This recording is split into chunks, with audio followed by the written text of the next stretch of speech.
ఎన్నికల వేళ వైసీపీకి ఎదురుగాలి వీస్తోంది. జనం ఎక్కడికి వెళ్ళినా అక్కడ జనం మాత్రం కనిపించడం లేదు. జగన్ సభలంటేనే జనం మొహం చాటేస్తున్నారు. తాజాగా నంద్యాలలో జగన్ సభ అట్టర్ ఫ్లాప్ అయింది. సభకు కాస్త మంది మాత్రమే వచ్చారు. ఇక చేసేదేమీ లేక జగన్ ప్రసంగం స్టార్ట్ చేశారు.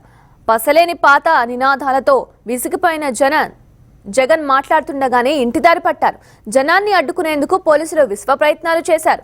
బ్యారికేడ్ల గేట్లు అడ్డుపెట్టి మరీ జనాన్ని అడ్డుకున్నారు. అయితే పోలీసుల మాట వినకుండా బ్యారికేడ్లు దూకి వెళ్లే ప్రయత్నం చేశారు.